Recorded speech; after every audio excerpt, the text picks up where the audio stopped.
14h-16h, Brigitte Lahaie, Sud Radio. Nous sommes en compagnie d'Éric Allaire, professeur de chirurgie vasculaire et endovasculaire. Alors on pourrait se poser la question, mais alors qui vous êtes pour parler comme ça du pénis? Sauf que il y en a des trucs qui circulent dans le pénis.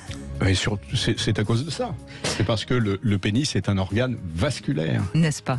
Voilà, donc c'était important de préciser votre intérêt pour cet organe si précieux, n'est-ce pas Joël? Bonjour. Oui, tout à fait, c'est intéressant. Bonjour Brigitte et bonjour à Eric, votre invité. Bonjour Joël. J'ai effectivement je ne crois pas avoir une sexualité si simple que ça, même si je la trouve riche et épanouissante. Très jeune, au moment de la puberté, j'ai été initié par des jeunes filles plus âgées que moi. Je les en remercie, c'était merveilleux, parce que le chemin qui a suivi est bien. Mais je me suis... C'est une chance même. Oui. Je crois que sans en avoir souffert vraiment, je devais avoir un petit peu d'éjaculation précoce dans mon adolescence, parce que... C'est normal, je crois. Peut-être que c'est ce qu'il faut rappeler, Éric Allaire. C'est normal qu'un adolescent éjacule très rapidement. Oui. C'est dans sa nature, enfin. En tout cas, statistiquement, c'est vrai. Oui. Je pense qu'il y avait la part de l'émotion qui était importante. J'entendais tout à l'heure justement la présentation. Et petit à petit, je ne crois pas m'être orienté vers la performance qui ne me posait pas vraiment de problème, bien que ça comme je disais à un ami, on a toujours beaucoup... sera-t-on un jour en paix avec notre sexe ? Par rapport à sa taille, sa vivacité, je crois quand même qu'il y a chez l'homme, et toute l'humanité l'a prouvé, un besoin d'être le meilleur, qui n'est peut-être pas quelque chose de très fréquent chez les femmes. Qu'est-ce que vous pensez pas, Éric, mais Allaire, qu'il y a quelque chose comme ça de l'ordre d'être le meilleur, oui, et donc on n'est pas loin de la performance, forcément. Oui, enfin, il y a cette idée selon laquelle la biologie condamne l'homme à la performance d'une certaine manière. C'est-à-dire dans la perpétuation de l'espèce, il y a cette représentation qui sûrement a un fond de vrai, puisqu'on l'observe dans beaucoup d'espèces animales.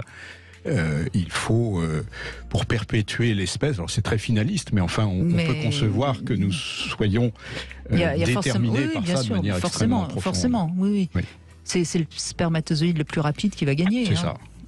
Quelque part. Bon. Déjà, dans l'infiniment petit... Après, il y a des ruses, mais... Excusez-nous, je crois en effet que j'ai pu transposer plus cette envie d'être le meilleur dans un engagement social. Dans la compétition, j'étais dans les sports collectifs ou la compétition de vitesse moto. Je n'avais pas la hargne du meilleur, j'avais le désir de me comparer et d'avoir ma place. Je ne me sentais pas ce désir d'être le meilleur. Et par rapport à ma sexualité, c'est plus ce qui m'a un peu conduit à apprendre à maîtriser mon éjaculation au fil du temps. Ça a été plus la quête d'une forme d'harmonie, et mon admiration et mon désir pour les femmes me poussaient à essayer d'être en phase avec elles dans leur sexualité, dans leur plaisir et le mien. C'est-à-dire à retarder, à prendre le temps de savourer, d'aller plus loin avec elle. Donc, mais pour elle ou pour avoir le plaisir de pouvoir l'admirer plus longtemps? Je crois qu'il doit y avoir les deux. Merci de cette sincérité, Joël. Je crois qu'il doit y avoir les deux, parce que j'ai cette fierté aussi de pouvoir, ce qui fait qu'aujourd'hui même il faudrait que je trouve celle qui me fera un jour relâcher prise, mais ça m'est arrivé. Ça m'est arrivé il y a peu de temps. J'avais une compagne de 20 ans plus jeune que moi. Il y a un moment, après une petite séparation où elle avait failli m'échapper, nous nous sommes retrouvés. Pourquoi elle vous appartenait ?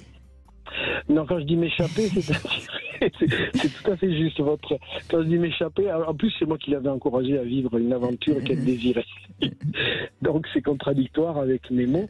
Mais voilà, j'avais failli un peu la perdre si elle m'appartenait aussi, mon même positionnement.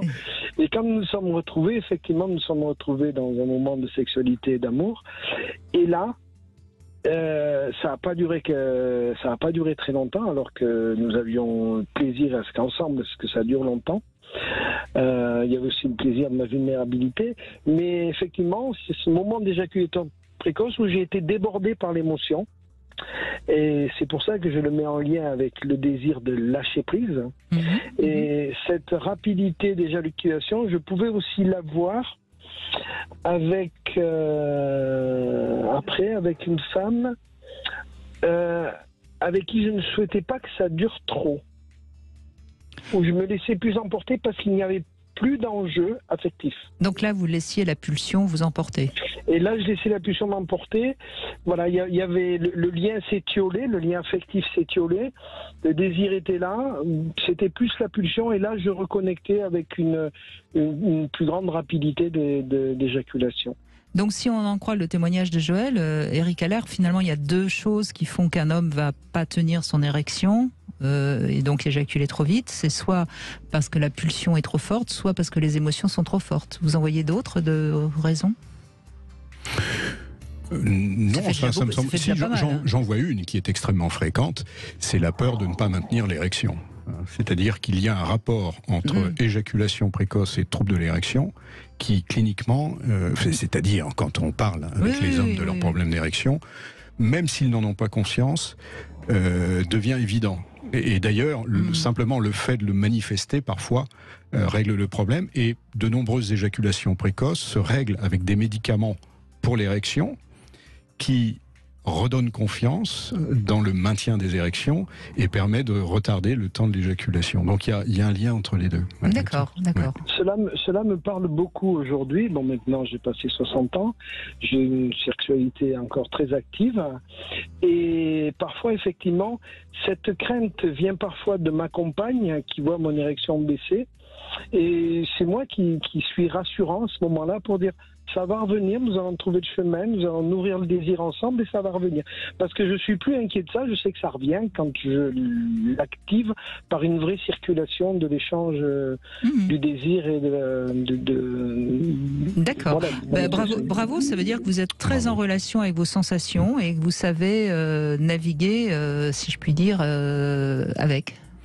Et vous savez éviter un écueil qui est, face à la perte d'érection, qui est la remise en cause de l'un et de l'autre, puisque une perte d'érection met aussi en insécurité la partenaire, c'est tout à fait certain. Donc le dialogue d'expérience que vous suscitez avec vos partenaires permet d'éviter cet écueil. Bravo. En tout cas, c'était un joli témoignage pour démarrer cette émission. Joël, merci de nous en avoir fait profiter. On fait une petite pause, on retrouve Soisic Belin dans un instant, qui va nous parler des relations hommes-femmes. Je ne sais pas si 1 heure suffira.